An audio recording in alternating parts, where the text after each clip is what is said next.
난 올해 환갑을 맞았다. 나에게는 세상에 하나밖에 없는 아들이 있다. 잘생기고 공부도 잘하고 무엇보다 너무 착한, 어디 내놔도 부끄럽지 않은 자랑스러운 아들이다. 우리 아들은 고3이며 항상 전교에서 1등을 놓치지 않는다. 그런데 그 아들과 요즘 사이가 틀어졌다. 요새 대학 입시며 공부에 대한 스트레스로 짜증이 부쩍 늘었다. 같은 남자로서 대화도 하려고 했지만 갑자기 대화를 단절한 아들을 보고 있으면 먼저 떠난 와이프가 그립다. 하지만 하늘에서 지켜보고 있는 와이프에게 나중에라도 당당하게 얘기하려면 난 우리 아들을 놓쳐서는 안 된다. 고3이라는 시간이 지나면 예전처럼 멋진 아들로 돌아올 것이다. 그러니 이 시절만 잘 넘겨보자라는 식으로 하루하루 살아가고 있다. 그런데 어느 날 난 일찍 퇴근해서 집에 왔다. 아들은 하교하고 집에 도착했는데 맨발로 왔다. 아들은 내가 집에 있는 줄 몰랐는지 깜짝 놀랐다. 아들, 너 왜 맨발로 온 거? 몰라도 돼요. 아들은 내 손을 부리치고 방으로 들어갔다. 난 따라 들어가려고 했지만 당장 이 상황이 이해되지 않아 뭐라고 할 말이 없어 아들 방문 앞에 우두커니 서 있었다. 혹시 왕따? 학교 폭력? 수많은 안 좋은 생각들이 내 머릿속을 스쳐 지나갔다. 어떻게 대처해야 하지? 와이프가 있었더라면 의논이라도 해볼 텐데 또다시 와이프의 부재에 마음만 아팠다. 그날 저녁 난 식사를 차리고 아들 방문을 노크했다. 대답이 없었다. 문을 살짝 열어봤다. 아들은 벽을 보고 자고 있었다. 하지만 난 알고 있었다. 자고 있지 않다는 것을. 난 쟁반에 식사를 준비해서 책상 위에 올려놨다. 아들, 자더라도 밥은 먹고 자. 혹시 아빠랑 하고 싶은 말 있으면 언제든 와. 아빠는 얼마든지 기다려줄 수 있어. 아들은 대답이 없었다.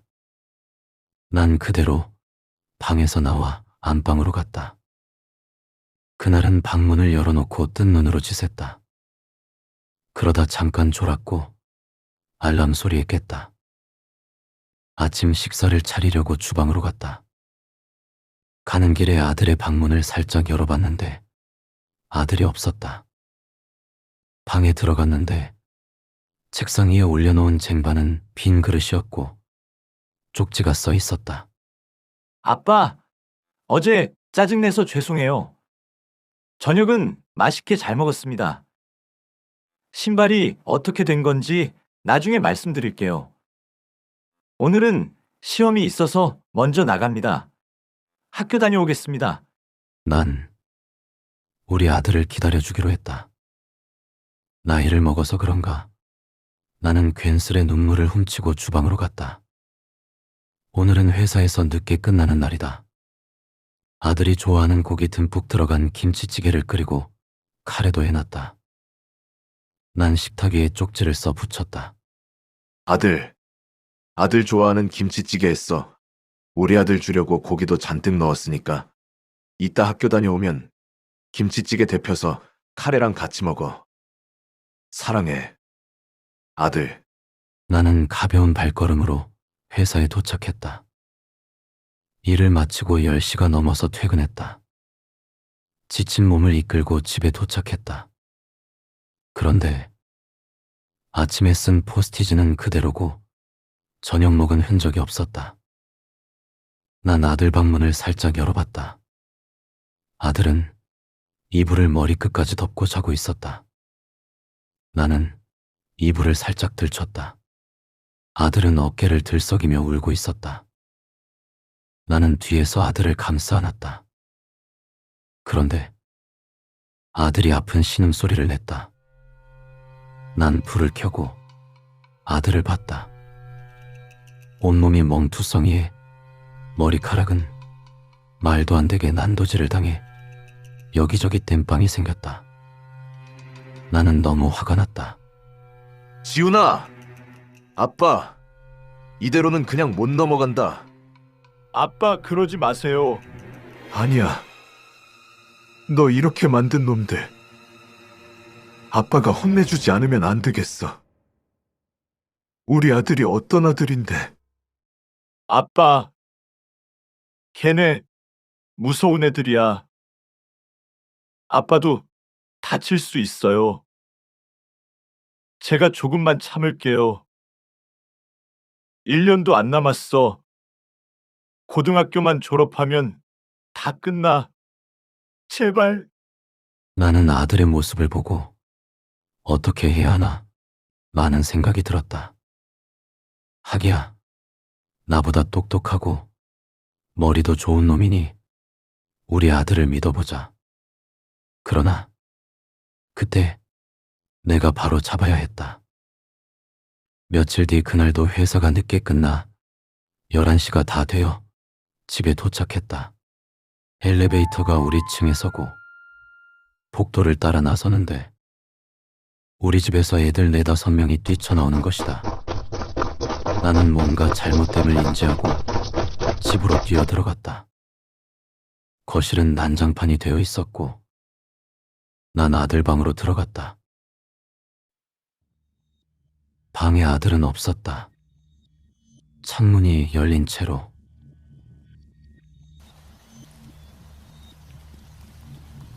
그날은 비가 왔다. 나는 아들의 장례식을 치렀다. 이건 분명 타살이다. 난 부검을 의뢰하였고 아들의 몸 곳곳에서 말도 안 되는 멍과 상처가. 경찰은 내 증언을 바탕으로 당시 엘리베이터에 찍힌 애들을 수배했다. 총 5명 모두가 한패다. 그놈들의 얼굴을 보고 싶었는데 경찰 측에서 자료 공개를 불허했다. 아마 2차 사고를 막으려 그런 듯 싶다. 그놈들은 내 손으로 처리해야 한다. 난 40년 동안 결근 없이 회사를 다녔다. 사장님께 사직서를 냈더니 사장님은 무기한 휴가를 주시며 언제든 돌아오라고 하셨다. 난 본격적으로 경찰을 따라다니며 그놈들을 찾아 나섰다. 나는 제발 그놈이 나에게 걸렸으면 했다. 찾아서 죽이고 싶었다. 그중 한 놈을 잡았다. 그놈은 사시미 칼을 들고 다니면서 마구 휘둘렀다. 그러던 와중 경찰관들도 많이 다쳤다. 하지만 결국 경찰에 잡히고 나는 물어봤다. 도대체 왜 그런 거야? 그러자 그놈은 아저씨! 이유! 그딴 거 없어! 근데 몸 좀 사려야 할 텐데 이렇게 다녀도 되나? 상구가 조만간 아저씨 모가지 딴다는데 응? 그렇게 추격하여 경찰은 5놈 중 4놈을 잡았다. 그리고 한 놈 남았다. 이 사건의 시작이자 끝. 박상구. 부탁이다. 인간 같지 않은 새끼야. 제발 내 앞에 나타나라.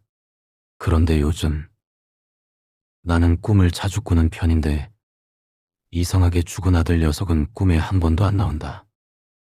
박상구 놈 잡을 생각만 하고 다녀서 그런가. 한 번이라도 다시 보고 싶은데. 얼마 뒤 경찰에서 연락이 왔다. 아버님, 정말 죄송한데요. 지훈이가 안 좋은 선택을 한 원인이 이놈들 때문인 건 맞는데 이게 살인죄를 성립시키기는 어려울 것 같아요. 그놈들이 죽인 게 맞아요. 그렇지 않으면 우리 지훈이가 유서 한 장 없이. 말도 안 돼요.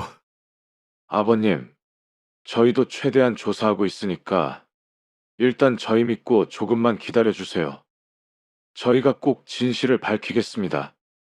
나는 증거를 찾아야 했다.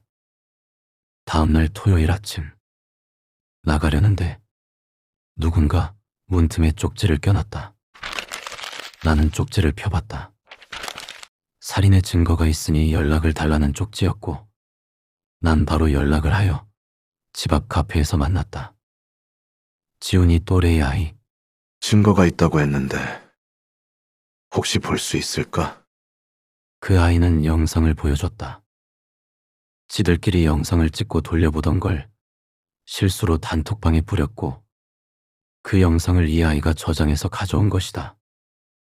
그 영상에서는 몸부림치는 지훈이를 들쳐매고는 떨어뜨리려는 자세를 취했고, 그 상구라는 놈이 다리를 들어. 근데 이걸 왜 이제야? 그래도 지금이라도 알려줘서 다행이다. 그때 아이가 입을 뗐다.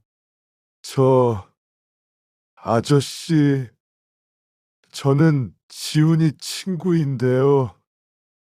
지훈이 그렇게 만든 애들이 너무 무서워서 죄송해요. 아니야. 무서울 수 있어. 그럴 수 있어. 지금이라도 이렇게 용기를 내줘서 고마워. 저 영상은 아저씨 핸드폰으로 보냈어요. 제가 아저씨께 말씀드리라고 했는데 지훈이가 가뜩이나 고생하는 아버지한테 얘기하기 싫다고 본인만 참으면 된다고 해서요. 이럴 줄 알았으면 저라도. 너희들의 잘못이 아니야. 죄책감 가질 필요 없어. 나는 눈물을 훔치고 영상을 가지고 경찰서로 곧장 가기 위해 주차장으로 갔다. 증거를 가져온 그 친구를 가는 길에 내려주려고 뒷자리에 태웠다. 난 시동을 걸면서 물어봤다. 고맙다. 근데 친구는 이름이 뭐니? 저요? 박상구요. 나는 깜짝 놀라 뒤를 봤다. 근데 박상구 옆에 우리 지훈이가 있었다. 나와 박상구 둘 다 지훈이를 쳐다봤다. 꿈에서라도 다시 보고 싶은 얼굴인데 그 몰골이 너무 무서웠다. 아들에게 미안할 정도로 무서웠다. 나는 차 밖으로 기어나갔다. 그때 나를 따라다니던 형사들이 나에게 왔다. 아버님, 괜찮으세요? 차 안에.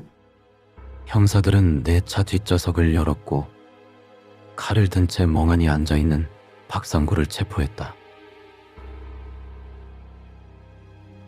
그놈들은 모두 살인죄로 처벌받았고 난 박상구를 만나러 교도소에 찾아갔다. 그놈이 걸어 나왔다. 서로 아무 말이 없었다. 너 그날 차에서 나 죽이려고 했지. 근데 왜 그러지 않았니? 아저씨, 부탁이 있는데요. 내 옆에 있는 지훈이 얘 좀 데려가 주세요. 제발요. 대화가 통하지 않았다. 나는 집으로 돌아왔다. 나중에 경찰에게 들은 바로는 박상구가 뒷자리에서 칼로 날 죽이려고 했는데 죽은 우리 지훈이가 나타나 우리 아빠는데 우리 아빠는데 우리 아빠는데 우리 아빠는데 우리 아빠는데 라며 상구놈에게 속삭였다고 한다. 그렇게 난 오늘도 안방문을 활짝 열어놓고 우리 지훈이를 기다리며 잠에 든다.